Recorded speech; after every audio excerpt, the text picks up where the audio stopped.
Hello, everyone, and welcome into our 10th episode of the RockCast. We have officially hit double digits, so big moment for us.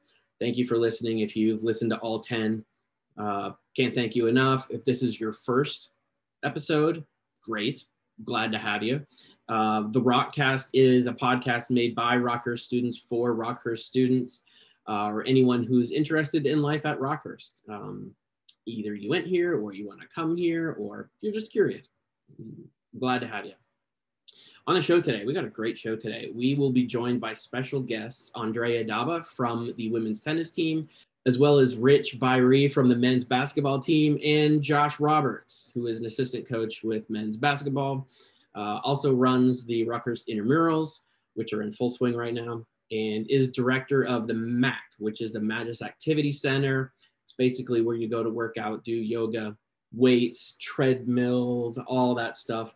Probably not all at once, but he's got a good announcement about yoga.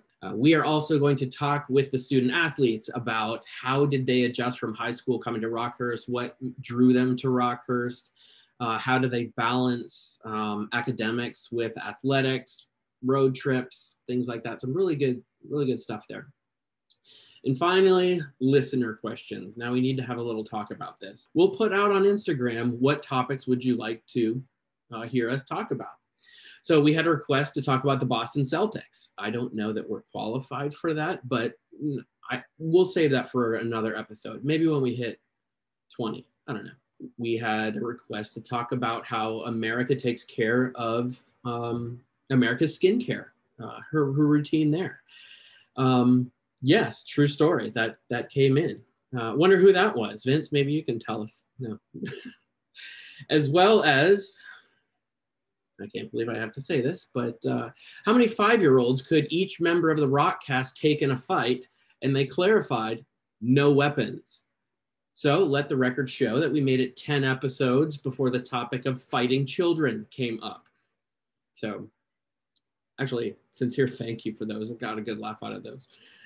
We will have a new segment this week, though, called I Wish I Knew, where we take a topic and the group will kind of talk about what they learned in a specific area and kind of what they wish they knew when they started college to kind of make things easier. And since we're halfway through the semester, we've got exams going on across campus, we'll talk about studying and generally getting stuff done for class. What did you wish you knew then that you know now that makes it a little bit easier for you? So good stuff there. But first, let's introduce everyone here on episode 10. Tell us who you are, major, where you're from, and the thing you like most about what you're studying, about your major. And we'll kick it off with America. Yes, so my name is America. I am a senior. I'm from Shawnee, Kansas, and I'm studying corporate accounting and finance.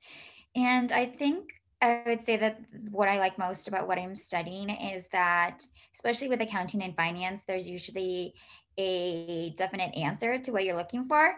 So I've always kind of enjoyed that, especially when in high school and grade school, I liked doing math and just knowing that I could make sure if what I found out was correct. So that's kind of what drew me into accounting and finance.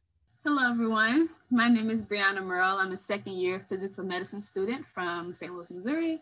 And I would say one of the things that I like most about my major is that it was really uniquely crafted by Dr. Donaldson here at Rockhurst. And it's definitely not like any program. It's very unique. And what I really like most about it is that it connects physics with medicine. I'm not going to go into a whole physics rant, but I really like how with that major, you can literally take it anywhere. You can go into PT, you can go into med school. You can go into healthcare administration, which is what I'm doing. So it gives you so much flexibility and it allows you to really open your mind to a new realm of physics. So I really like that. Hi, everyone. My name is Vince Risquetta. I am a senior nursing major here at Rockhurst, resident coffee connoisseur of the RockCast. And why I kind of got into nursing, I kind of realized that for my kind of personal philosophy for healthcare, I want to be with the patient, know everything about them, really establish a good working communication and relationship with them. And nursing kind of gives you the opportunity in healthcare to do so. Nursing is a 24/7 job, 12-hour shifts, so between a night and day shift. And so during those 12 hours, you really get to learn more about like your patient's history, really get to establish a relationship with them. And that's what I was kind of looking for in a healthcare position. So it's kind of why I went into that. Hi, everyone. I'm Jared Payton II. I'm a sophomore at Rockhurst from Chicago, and I'm majoring in marketing. And I ended up deciding that I wanted to major in marketing when I was a junior in high school. Personally, I've always liked the idea of customer satisfaction, which many people would say is the root of marketing. For example, us giving intros to you guys, explaining who we are, we're marketing ourselves to you right now. And I love how Rockhurst takes marketing, especially in the Hellsbury School of Business, a really highly credited institution as far as how that goes in the business world. And I love how they make these things so general. They give us, even though I am a marketing major, I have to learn a little bit of what America's doing in accounting. I have to learn a little bit about financial accounting and other things for me to be able to obtain my degree, but they stress it. We're getting this overall very holistic approach in business as far as marketing, not just in general with the major, but why I believe it's such a good major at Rockhurst is for that reason. And I really like it. I definitely have to piggyback at what Jared said, especially about our business school, because yes, it is so true. We have to take so many classes about everything. I had to take an intro to marketing class. I had to take, 2 introduction to econ. So you really do get just to experience everything in the business school, and especially for students who are coming in. I know a lot of our business students, when I give tours or our freshmen, they always say that they don't really know specifically what they want their concentration to be. And that's kind of how I came in. I came in thinking maybe I wanted to do international business, but because our Rockers, you have to take all these like introductory courses, I realized that that wasn't exactly what I wanted, that I really was leaning more to accounting and financing. And I wouldn't have known that if I, hadn't had to take, an intro to finance class or those like first 2 accounting courses. Thank you all. And I am your host, Chad Schnarr. Welcome to our first-time listeners again. Finally, be sure to subscribe, rate, review, share. You can find us on Spotify, Apple Podcasts, Google, Stitcher. And if you want to watch this, you can watch the Zoomcast, which is on our YouTube channel, youtube.com/RockhurstHawk.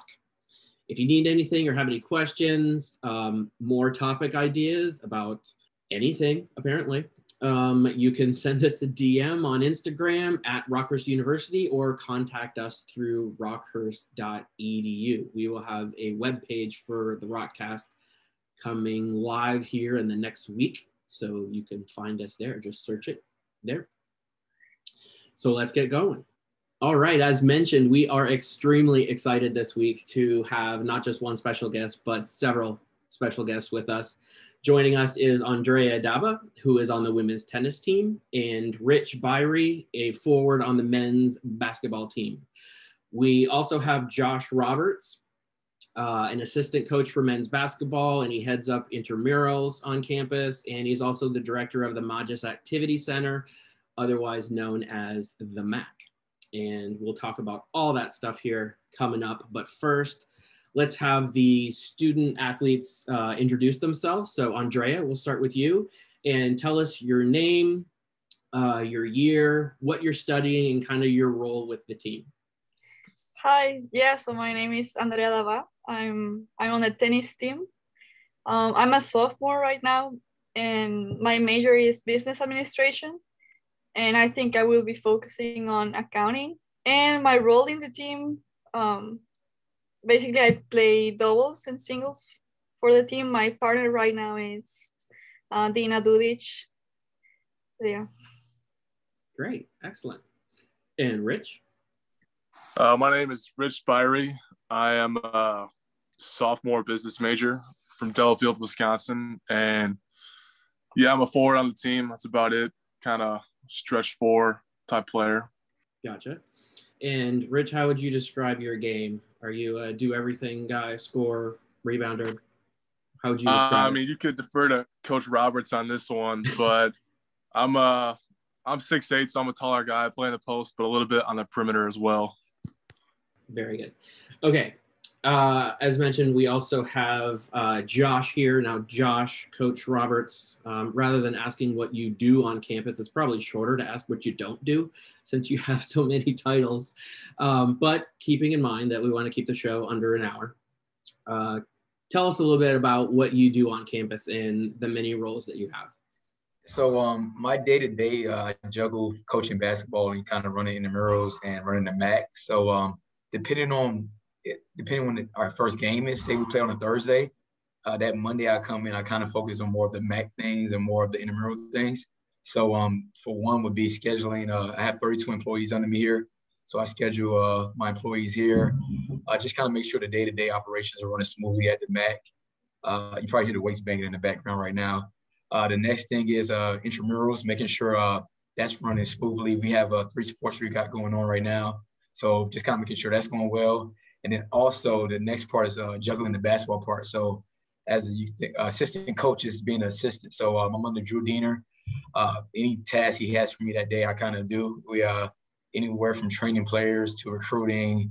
Yeah, honestly, it could be anything day to day. So it's a lot, but the day goes pretty fast. So I love it. Awesome. I was going to ask you, how much do you enjoy that? You said you love it. Yeah, I mean, I say being around. I play college basketball, so being around that every day is, doesn't feel like work a lot of times. You know, you're around great guys like Rich and young energy like that. It's an easy job, so I love it. Awesome. So we're just finishing up. Well, this is a really unique semester for sports. There's like 14 of the 16 sports were going on at least one time. Basketball's done. Tennis is going. Students, I'll turn it over to you for questions here. Lots to talk about. I'll kick it off over here. What has been some of like the biggest challenges getting sports underway in your guys' respective seasons here this year with like COVID concerns and stuff like that? I'll take that one. From the coaching standpoint, so we COVID test every week when we're in the season. It was a crazy year with basketball because I don't know, everyone realizes how much time you spend with these guys, and you want to kind of work on the family part of it. Like we say family when we break the huddle, but it's a big deal kind of when you know the guys you're playing with and you're around the whole year. So this year we kind of had to sacrifice that time together because of the tracing. Like if you were too close to somebody, if me and Rich were by each other and we made contact, they had to try to go back and trace that. So we were, a lot of times we had split practices where we had half the guys in it, the other half not. And when it comes to chemistry on the court, that's a big deal. So I think COVID really threw a curveball at us and made some big adjustments we had to go through. For tennis, I would say the biggest challenge was that last season was cut short. We were playing a tournament in Florida for the spring break, and we couldn't finish that tournament. So yeah, we missed playing the season, especially because it was my first season. But I would say that a positive thing was that now we're enjoying more playing the matches and being together, practicing again. I think that's an advantage right now. Yeah, just to echo what J-Rob said, it was really unfortunate with COVID. Our team was really close off the court, so we like to hang out at the guy's house or watch NBA games and stuff like that, which we couldn't do this year, which was different. But it really gave me the opportunity to grow a lot closer with my roommates, which I was thankful for. Even in the midst of COVID-19 and this COVID season that we're all juggling, has there been any victories that you all have experienced? I think for victories, I wouldn't even talk about more of the sport, but just kind of like, I think with this pandemic, it helps you slow down a little bit and kind of value a lot of different things you didn't get to do. I mean, like you take granted of so many times, you know? So I think that's, for me personally, that's been big. The relationships I created with these players, just having that, you know, it was a weird year where we were only together. Like we couldn't kind of conversate or be with other people outside. So I think in that standpoint, it made us closer, and you get to know the people you're around even more day to day because you're spending more quality time with them. So that's a victory, I think, coming from this pandemic we're dealing with, honestly. Yeah, so we have played some matches this season, and I feel that they are going great. As I said before, the enthusiasm and like the motivation, I feel like it's stronger this semester. So I think that's a good victory. With COVID, there was a lot of uncertainty regarding the season. And I mean, our coaching staff would tell us one positive test could shut us down for 2 weeks. And we were really fortunate not to have a positive test during the season. So I think a victory for our team was just getting in all of our games and being able to play a safe, healthy season. I have a question for Josh. Something that I have had students ask me that they wanted to learn more about athletics is how it plays a more technical role in like the Rockhurst community as a whole. So how do you see just the athletic program, how it fits with like maybe our values or just Rockhurst as a whole? And then maybe also how can students kind of get more involved to kind of showcase the athletic program? So for sure, the Rockhurst values matches kind of caring more about the person. I think that's everything that sports is, because like I tell our guys, like, yes, we want you guys to be great basketball players and, you know, execute everything perfectly on the court. But at the end of the day, like when Rich leaves Rockhurst in 2 years or so, I want to create a relationship with him where he can call me outside of that and know that I care about him outside of just basketball. So this year honestly was a tough year for us, but that's one thing I said to our guys when the year ended, when I told them I believe our guys always try to do things the right way. And I think that's a big thing when it comes to, you know, you get caught up in the sports and trying to win every game, but at the end of the day, it's real life things you deal with. So having guys that are strong, become better men when they come here and, you know, actually care about the people they're around, I think it goes a long way. From your question about how do we get involve more students into the games and coming out supporting it, that's something we've been challenged with these past years, and I've been trying to, you know, get going more. I think we have I think there's a lot of things that go on campus here. So I think you know, it's a hard school, honestly. So people are caught up with their classes, you know, education, that part of it. But I do think if we can get the word out about the games and getting the crowd there, that it can do so much more for just your college experience. We have certain games before COVID that we'll do different events like bobblehead night or raffle night, free iPads. Those nights the gym is packed, you know. So like maybe doing more events where we have you know, gifts involved, that'll work. But also too sometimes, and I play here too. So I would see sometimes students kind of, you know, sitting at the calf at 6 o'clock, and I'm like, hey, come over to the game, you know. So I think just getting involved in that aspect can do so much more for your experience just being here. Okay, so Andrea, with your new coach, Jamie McDonald this season, just wanted to ask, like, how are they acclimatizing to the school, and how are the players acclimatizing to the new coach so far? We are really liking the new coach. His way of coaching is very different from our previous coach. But I feel like a change has been really good for us. I feel like we're playing more tennis than before, which is very nice. We're practicing every day during the week. And I really like about him that he is very dedicated and his passion for tennis is very strong. So he keeps us motivated all the time. He really cares about the team. He wants to get to know us and really trying to get us to improve. So I feel like this is gonna be a great season with him. Right on, thank you.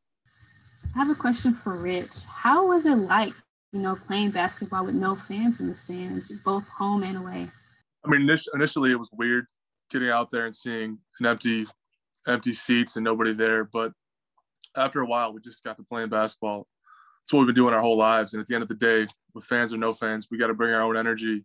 And it's up to us to really create that game-like atmosphere. So after a while, it kind of became the norm, I'd say. Did you guys like notice like a lot more cheering from like just the Rockhurst bench in general, since there wasn't any fans, or like just seeing a lot more hype for the game from the team or from the bench since that there weren't any fans to provide that during a game? Yeah, I would say so. Our bench did an amazing job just hyping our guys up, bringing the energy game in and game out. And I think it really fueled us when there was games where we were on the road and it was quiet and there was no energy from anything. So our bench did a really good job of just bringing the energy day in and day out. A follow-up to that, Rich. Jarrett's talked about the how when you play at Rockhurst, if you're in the stands, the other bench can hear like everything you say and stuff. And, you know, they use that strategically, I guess you could say, from the fans. What's it like playing at Rockhurst with a full crowd there? How much energy do you get off that? And kind of how entertaining is it to hear the heckles going on the other bench and stuff like that? It's awesome. I mean, Rockhurst is built like a gymnasium where the seats are on top of the court, which is an awesome atmosphere and gives a really good vibe for the game. And to hear the support we have behind us, not only with students, but parents as well, I think gives us a real advantage that we missed out on this year. And I can't wait to have it for next year. Any really creative heckles, Josh or Rich, that you've heard over the years that we can say on this family podcast? I mean, they get pretty creative. I'm trying to think of some G-rated ones they said, but I think one year they found out one of the other players' girlfriend's name. So when he shot free throws, they yelled the name out, and that kind of threw the guy off. So I remember that. But it's creative. You never know what you might hear, but it's I know coaching. It's funny because with coaching, you're more serious even more than when you play. But sometimes you hear things and it just throws you off for a quick second. You give a quick little like laugh, but then you have to get back into the focus of the game. But yeah, you never know what you might hear up there, but I love it. Yeah, I'm not sure if there's a specific one that comes to mind. I mean, Jared might be the one to ask. He was at the forefront of our student section last year. Go ahead, Jared. Well, to set the record straight, I can definitely attest to the idea that this was really funny how they did it. But we had a roster. I believe we played William Jewell. So this was last year in like maybe January, February. And one of my friends, I forgot which one it was, but he went to high school with their starting shooting guard. And they knew his girlfriend's name. So whenever he was having a really bad game, and he went to the free throw line, he just started screaming his girlfriend's name. That was pretty much just how it went. And there were a few other times with just other things. I remember he was a really good ball player. I want to say we played UIndy. So this might have been like December, I want to say, of last year. This is a really good player. He was a forward, and he had no hair. And everybody in the student section just kept calling him bald and just kept saying so many things to him. I forgot how the game went, but he was feeding off of it pretty well. So that is something that I definitely miss, just being at the games, not just myself, but seeing a whole ton of other people just feed off of this charisma, but also trying to keep it fair, not trying to get too mean at the same time. But because I do believe there's a limit when it comes to athletics and games, but it's definitely a big part of games, coming from a high school environment and being, as Rich talked about, having the seats above the court and just looking down and everything. It's phenomenal. Even in a small place like Mason Haplin Fieldhouse, it's phenomenal as far as the feeling. I can only imagine what it's like playing in front of that crowd. I'm going to follow up one more time. So Andrea, men's basketball and women's basketball, the soccer teams they draw fans a lot. Some other sports don't draw as many fans. For something like tennis, how energizing is it when you have fans out there? And to piggyback off of what America was saying, how can we get more fans out there? Like, how much does it mean to you as a tennis player to have fans there watching you? So before coming to college, in my previous matches during high school and before, in tennis, it's like a very silent sport. So having fans cheering all the time is not that common, or you just have to do it in a precise moment when you don't seem rude to the other player. But in college, it's definitely more like there's more environment and the cheers are louder and the environment is like more energetic. So playing here in college with a good cheers, it keeps us motivated and I feel like it brings up good energy. So whenever we have some fans coming to the matches, it's like we don't have a lot, but whenever they come, it's very nice from them and we really appreciate it. So having more fans would be really nice for us. Andrea, just to kind of continue on what you were saying, you mentioned that your high school matches differ from like your college matches. I know that you are an international student, so I think it would be really cool if you could maybe just talk about how you decided to come to Rockhurst and maybe how your experience has been different, or what made you like look into Rockhurst, if it was for athletics, and how you have liked your time here so far. Yeah, so I played tennis in high school, but it's in Mexico. It's not sports are not that big in high school as they are in here. So I basically most of my tournaments were played outside of high school, playing for representing my state or the country. So it was very different. I wasn't used to it when I was coming here, but I'm really liking it here. And yeah, the main reason why I decided to come to college to the US is because I wanted to continue playing tennis at a high level and also getting my degree. Because in Mexico, you cannot do both at the same level. Like you have to, if you want to study, you have to lower your tennis level. But yeah, so I really like it here. The people here are very nice. They are very welcoming for international students. And yeah, I'm really liking classes, tennis, everything. So Rich, I'll take this one. Me being from Chicago, I know how rare it was for me to have even heard about Rockhurst itself. And actually, for anybody who doesn't know, even though I don't play baseball at Rockhurst, I played in high school and I was looking to play in college. And I actually learned about Rockhurst in general. How I first even found out about them was through a recruiting website for baseball. So, little fun fact. But for you, Rich, how did you first hear about Rockhurst? And as far as the recruiting process, how did that change for you as you maybe got offers or received interest from other schools? How did that fare out for you when you were in high school? Yeah, so it was pretty interesting. It was pretty late in my senior year. I just had an injury, so I was pretty uncertain on my college plans. And then I'm from Wisconsin, and our Coach Diener's from Wisconsin as well. So there was a connection between my high school coach and him.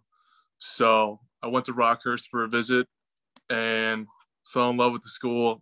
Really, really like Kansas City. I wanted to go to a strong academic school as well as a successful basketball program, and everything kind of just fell into place from there. It kind of fit everything I was looking for in a campus. Rockhurst fit that curriculum. So that was pretty much it. Keeping the topic of recruiting, Josh, how has the recruiting changed this year, and what parts of the process do you enjoy the most? And what's typically draws students to Rockhurst and their athletics? So I can't say that there's a lot of things I enjoy with this process this year. The thing about recruiting in the past, you could bring players in for workouts at any time. You can see them face to face, actually get to know them a little bit more. This year, right now, we just lost 5 guys, graduating and leaving off to school. But I think now watching highlight tapes is how we kind of watch these kids play. So you're taking a big gamble if someone is really as good as they are, because as Rich knows, highlight tapes, you can just take your best 10 clips and put them together and make yourself look like LeBron James. So now we're taking a guess with a lot of players. So that's a part where I could say is a lot different this year. We have to be creative. We do Zoom calls. We did a virtual tour with the players. So you kind of lose that part of, really getting to know where you're going and, knowing the person really. The next question was, how do we draw players here? I think with it being a Division II school and being a smaller community, I think a lot of players like how the classes are, honestly. These smaller classes, you get to know your teachers personally. It's not my big sister went to UCF, so she was like a number on a scale in class, like number 200. Rockhurst, you can be 20 kids in the class. You actually get to, meet with the professor afterwards and discuss your grades and how things are going. So I think that's one of them. I think Drew, the head coach, he does a great job with our guys. I think he's a younger coach. He's like in his 40s, so he's a younger coach, and he's very energetic. So I think guys love how personal he is with them, how energetic he is, and he's crazy. So you never know what he might do. He'll hop in the drill once in a while too. So I think guys really get to, with our coaching staff, I think guys love how the door is always open for them. And then guys know that here with me too at the MAC, they can come here anytime to see me. So I think just getting on a personal level is a big step with recruiting, because you're going to be there for the next 4 years of your life. This question's for Andrea and Rich. What advice would you have for anyone considering being a student athlete at Rockhurst? I'll take this. I'll start this one first. I would just say you got to find your priorities. I mean, obviously school is number one, but for me personally, I live with 2 other basketball players in my grade, so we all have pretty similar schedules. So we just find time to study together, work out together, just do a lot of those things where you're not killing 2 birds with 1 stone. So I think it's just finding your priorities, making time for what's important in your life. And yeah, that's pretty much it. My advice for new athletes, student athletes, I think it would be getting close to your team and like making a connection with your team, because it makes a huge difference playing with a team that you're close with, or if you see them as strangers, because it's like you have confidence and you know that if a match doesn't go well, they are going to be there to support you. But also besides athletes, besides sports, I would advise them to be very involved in campus, not just meeting people within your sport, but getting to know a lot of people and being involved in campus activities. I'll follow up on that real quick. Josh, you obviously played here as well, and that was part of the coaching staff. What did you learn about being a student athlete at Rockhurst, and kind of what made it work for you? And then what does the coaching staff typically advise student athletes to do to make things work? I think what Rich said, to piggyback off that, is a big thing, priorities. Finding time to I came to Rockhurst after junior college, which was totally different field. So Rockhurst is an academic school, so learning how to balance your classes with practice and just knowing how much time you really have in that day, I think is a big part of it. My first semester here was a tough one for me, just kind of coming, like I said, from junior college. I'm like, whoa, what is this? But once I got the hang of it and, getting closer with my professors, that's the one thing I really did. And I tell our guys that come here is get to know the people teaching your classes, like actually get to know them. Don't just be a body in the class. Talk to your professor after class, see how they're doing too, because they're also people.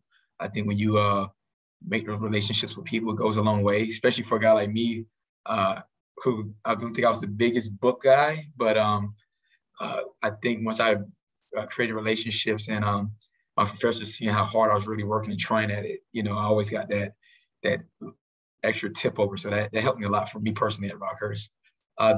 Chad, you can repeat the second part of your question. I kind of forgot that part. What does the coaching staff typically advise on what works best for student athletes? Obviously, they have to figure it out for themselves. Yeah. But you guys probably have a priority list of some sort. Yeah. I mean, academics come first. That's the biggest thing. When we recruit, we go off your history. If a guy can be a great player, but if we check your SAT and ACT scores and we see you kind of struggling in that area, we kind of you got to kind of factor it out to see if this would be the best place for you. We want everyone we bring in, we want to graduate and succeed here. So that's a area we look at. The next thing is, honestly, like I said, I use my advice for them. I tell them to learn their professors, reach out to them, have an open line of communication, because a lot of times we travel on the road, we'll leave on a Tuesday and won't be back until Sunday. So you just can't assume your professor knows you're leaving. So get to know the people that are teaching your classes, and I think that goes a long way. But we kind of really relay that same information to them. Josh, when you were a student athlete here, did you have any idea that you would be coming back to Rockhurst, or how did that end up working out? Yeah, not a clue. Honestly, I had no clue I was going into coaching. That wasn't my honestly, my passion is basketball. And Rich will tell you I'm probably crazy too. He probably thinks the same thing, but I'm very passionate about basketball. So things just kind of started to fall into line. When I played here, I was the team captain here under Drew Diener. I played 1 year under him. And he told me that year I'll be coaching. And I'm like, they're not happening. And then I think we created a relationship and trust when I played for him, because the captain is a lot of times, and as a point guard, which was my position, you're kind of like the coach on the court a lot of times. You guys look to you for leadership. So it just kind of, trickled over to from being a point guard and and being a captain to coaching, because now, I coach our guys and lead our guys and, bring that same energy to them. But no, I had no clue. I'm originally from Miami, Florida. So I had no clue I'll be in Kansas City, Missouri these past 6 years or so. So was the transition from an athlete to coaching difficult, or did you find yourself like trying to get out of the mindset of just being from being an athlete to coaching? Because I'm sure the mindset has to be different. Not to my horn, Rich can tell you, I can still move with the players pretty well. But I think at first, the first year was tough because I was I still play basketball for recreationally, but I think that first year was tough because you can't, you see things and you're sitting there watching. I'm teaching our point guard certain things, and I'll see him miss it. And I'm like, oh, you can do it like this. So I can't get out there and do it. So the first year was my toughest year. Now I love it because it's no strain to my body, and I can just blow a whistle all day and tell people what they should do to go harder. So that's the little perk of it. But that first year was tough. But I think coaching slows things down, and I think just like with anything, not to sidetrack, I'm a parent also. So when I had a daughter, made me slow things down and see things from a different light. I think coaching is the same way. When you get to slow down and see what's happening, you get to see the game in a whole different view. One more question for Josh. So you kind of talked about how you work in the MAC and then also how you're a coach for the men's basketball team, but kind of switching gears over to intramurals. They're in full swing now, and I know a lot of students on campus are very excited about that. So can you just talk a little bit about how that's working this semester and how it's going so far? So intramurals have been going great. So last year was pretty funny. I got to show you guys this thing. Before COVID, I made these posters for last year, right? 2020. I had all these ideas planned. What I would do is we'd go different games for basketball games. I would go check out the other schools' recreational centers and just see what they had going, pick up posters, their ideas. And then I brought that back here because when I took over intramurals, it was kind of like an area that wasn't really touched before as much. No one was really running it. So I was kind of had the opportunity to kind of, put my handprints into it. So that's been kind of fun, just kind of doing different things and trying out new things. To give a quick shout out to my GA, Athera, she's been great for me. She's younger and fresh ideas. So a lot of things you see is her helping me out. We come in and game plan and see what we should go to next. So right now, you guys probably know we have basketball going on Mondays. Tuesday nights are volleyballs, and Wednesday night is soccer. My energy behind that was I didn't want students to be bored with one sport because everyone has different things they like. So I thought with not going for a long season, like saying from January to May, it's just one sport. I thought just giving different options each day would kind of spark interest in different students. And if you don't like this, you probably like that. If you don't like that, it's another option there too. So it's been going great. I don't know if you guys care about the numbers of everything, but that's kind of like how I base how things are going. So for basketball just alone, we have 95 students signed up for that. For co-ed volleyball, we have 130 students, and for soccer, it's 70 students. And that's going on during the pandemic. So I thought that's pretty impressive numbers and good turnout. So we have some new things coming up. These seasons at the end of March, and then starting starting April 5th, if I'm not mistaken, we have sand volleyball coming, which is co-ed. You guys like that? And then we also have flag football. And then each Wednesday will be another one-day tournament. So each Wednesday, you'll get an email on it next week. It'll be each Wednesday ping pong, the next Wednesday dodgeball, just a different thing going each week. I think from the student perspective, kind of having those, just having an array of different sports to do is really successful. Obviously, talking about the numbers, there's been a ton of students participating. And as a senior, I feel like this has been some of the strongest participation in intramurals that I've seen in my 3.5 years here. And I think a good success that's kind of come about from having different sports on different days during the week is that, especially for teams that I'm on for intramurals, we have different teams for different sports. So I have a 5v5 men's basketball team, but we also, some of the guys from that 5v5 team play co-ed volleyball with some of our girlfriends. And so I think that just having that different stimulation for different days is really working out really well. So kudos to you for that. Thank you. Whoever is doing the Instagram stuff for intramurals is doing a really good job.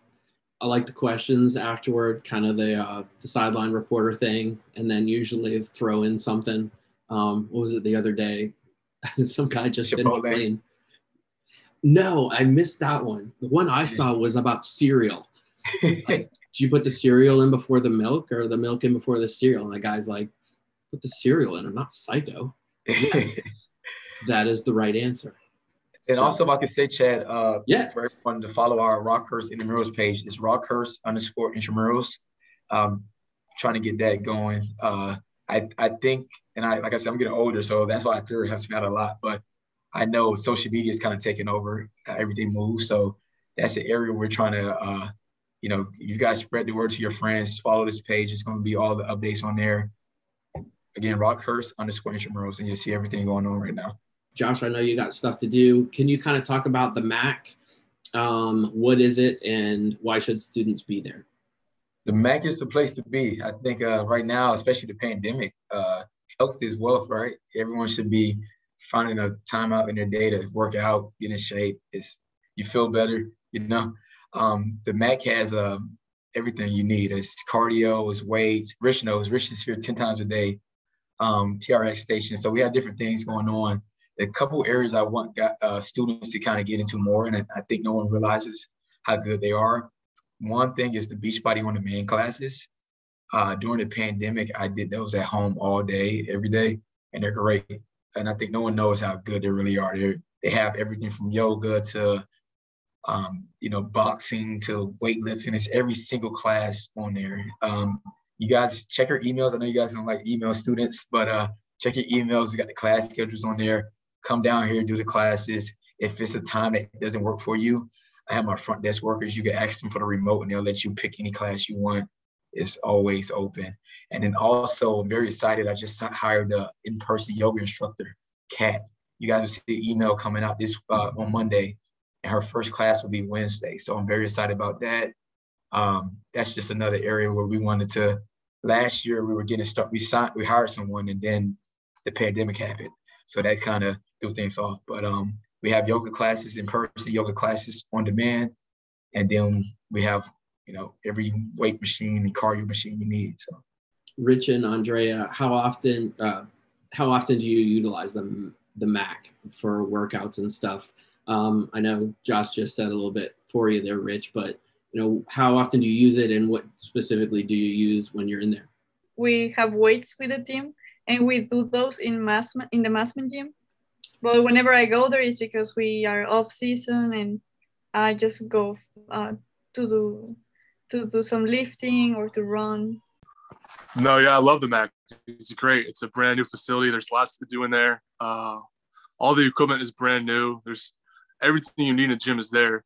And I mean, if you want to have a body or look like Coach Roberts, then you got to be in there 24/7. So the MAC is the place to be. I was going to say, Chad, not to interrupt, Rich is a big mirror guy. So his workouts, the curls, summer's coming up. So he's a big curl guy in the mirror. I love it.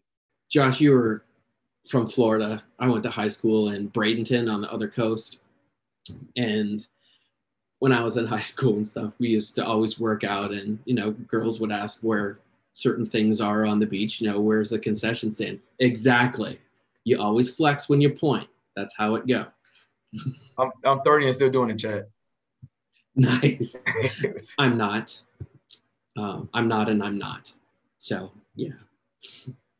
All right. So, Josh, thank you so much for joining us. Appreciate it. We will put in the notes for the podcast where to find intramurals on Instagram, information on the MAC, things like that. Again, can't thank you enough for joining us. Perfect. Thank you, guys. Have a great day. Great. All right, you too. Thank you so much. All right, see you later. Thank you. Thank you. Andrea, you also have to get going. Thank you for joining us today. Good luck with all your matches coming up, and we'll try to get out there to see how things are going. Yeah, thank you so much. Oh, you bet. All right, so for our next segment, we are going to introduce something new. It's called I Wish I Knew.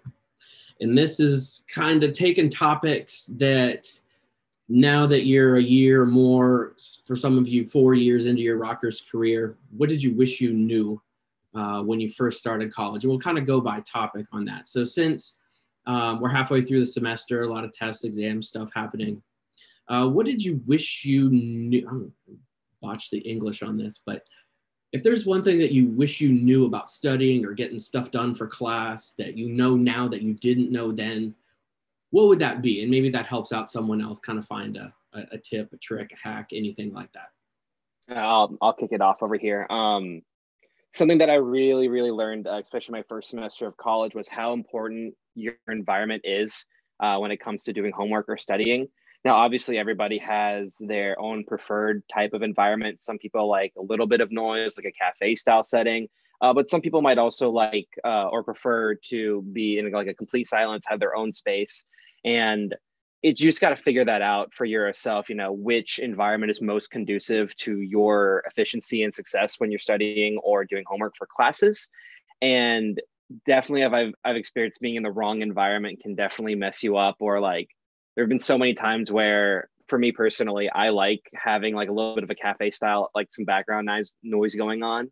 And if I'm like, especially here during the pandemic, just studying alone in my room, I'll read like a few pages out of a textbook, and then I'll stop myself and realize I have no clue what I just read. And someone could obviously experience the same thing, just flip-flop, vice versa. So I think definitely finding what your preferred study environment is really, really helpful when you're going for success in school. I'm thinking that for me, what's something that I learned, and I think I'm glad that I figured it out. I would say maybe my second semester, sophomore year, possibly, but it was just taking advantage of maybe knowing like upperclassmen that have taken your courses, especially if you're maybe in some type of organization. You know, for me, since I'm a business major, I'm part of the business fraternity on campus. And I think it was really cool just knowing, getting to know them and being able to ask them questions, even something as simple as, you know, hey, what professor did you end up taking, or which professor do you recommend that I take? And then they could say like, well, maybe if this is your study style, if you're more like if you like essays more, then maybe you should take this professor. And I feel like that's really, really beneficial. And yeah, just kind of getting to know them. I think I've already mentioned that before, but even a couple weeks ago when I had a Zoom with some alumni who I got to know through DSP, they asked me what classes I was taking. And, you know, I told them I was like, oh, I'm taking, you know, this and this. And one of them, there was like, he remembered he had taken that course like 3 years previously. And I was like, yeah, I have to write this essay and I'm kind of nervous. And he was telling me, oh, well, you know, make sure that that you do this. So I feel like really just asking your classmates, that really gets you pretty far. This is probably counterintuitive, but I wish I knew how many books I didn't need to buy. And that's probably something I shouldn't say, but some books you absolutely need, especially when it comes to like lab manuals and things of that nature. But at the same time, like if you actually go into like the professors like speaking notes and their PowerPoints and like the different aid and resources that they give you, you will be fine. Like at least for me, I was fine without the majority of the books that was on the list. Like I said, probably not the best thing to say, don't get books, but it really just depends on your learning style. And if you do, know the difference of whether you like online books or physical books.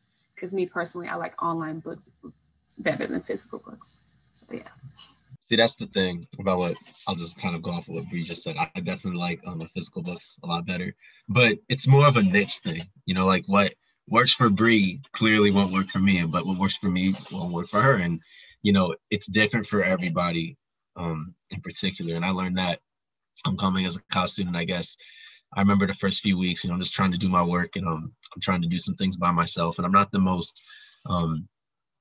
independent person when it comes to schoolwork, but me not really knowing that many people, I kind of just thought that was how you do things in college. And then I learned that after that point, I started to do, not even just do my homework with other people. We just all like collaborated and did things together. And that's just how it normally was for me. But I also knew people that benefited off of going into a room in the library, which has a lot of really nice spaces, for maybe 3-4 hours at a time. It's just them studying and doing work all by themselves. You have to find your niche. You have to find what is compatible for you, not just your study habits, but, you know, also I do believe as a student, you also want to bring mental health into it as well. You really got to think about how all those things come together. And once you're able to, you know, just don't overthink it.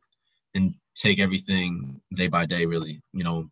So if you're just a student, if you're a student athlete, or if you're somebody that's involved in numerous things on campus, having the ability to be compatible with your own schedule and those of others, and actually being willing to ask for help too, is probably the biggest things at Rockhurst.